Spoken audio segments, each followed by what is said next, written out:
Jonathan hired a nurse to watch an infant baby. Now I'm going to show you how theologians think. I'm going to touch on some very sensitive parts right now. And I'm almost done. But when the nurse hears there's no leadership, there's no king, and that the enemy is coming in, she grabs the baby and she runs with the baby and she drops him on his feet.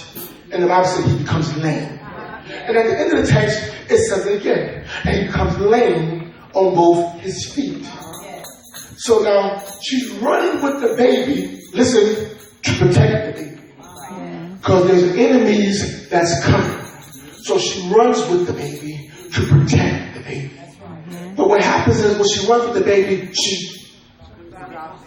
she drops the baby. And he becomes lame on both his feet.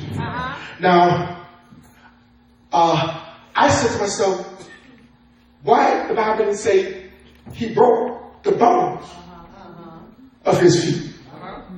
And so I had to look up the word lame to try to understand why did not the bones break? Because at least if the bones would have broke, eventually the bones would heal itself.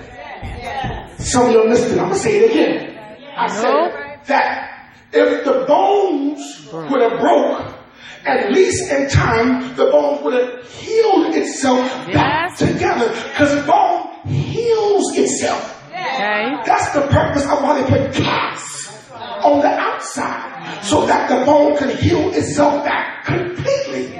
But it said he became lame. So here what happens. He's a baby infant, and when he falls, that the bones are too weak. So the ligaments and the tissues that hold the bones together were destroyed. Now there's a difference between broken and destroyed. Because anything broken can be put back together again. Or anything broken can be healed. But then when it's destroyed, it's no longer good. It's useless. It's permanent damage. What you saying, preacher? That usually the ones who deal with permanent damages is by the ones who are assigned to protect them. All right now. Woo! Speak. You got kind of quiet here. Let me help you out. Let me help you out again. I said, usually the ones that deal with permanent damage is usually by the ones who were assigned to protect them. What you say, preacher? There are some situations you can put a cast on and eventually it will heal itself. But there are some things that have permanent damage. That's right. There's some things that will never go away. Because some things that happened, I was too young to defend myself. And so now the one who are assigned to protect me, that's when it hurts the most. Because you've been assigned to protect me. And you dropped me. You were my mother.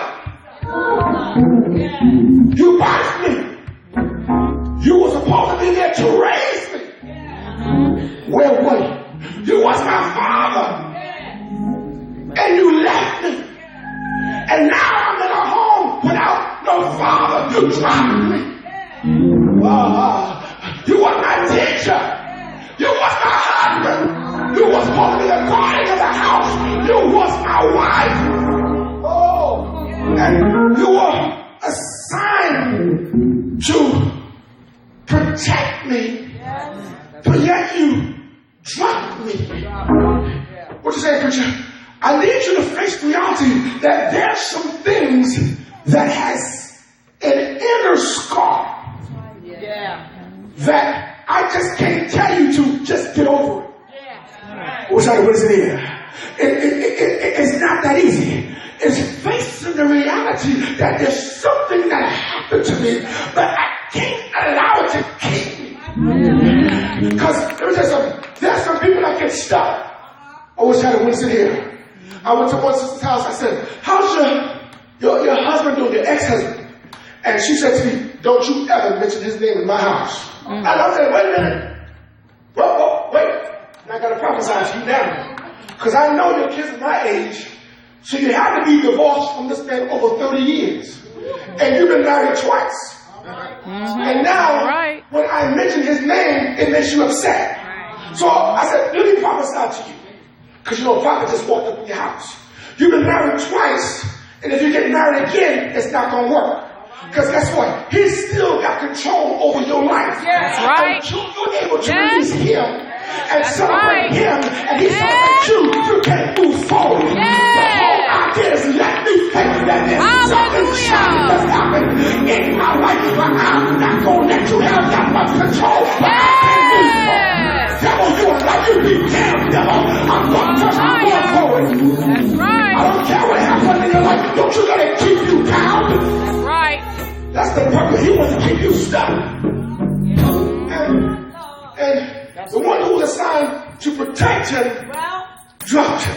Now, I was going to keep going, but I just heard somebody say, okay, well, what does this got to do with your message?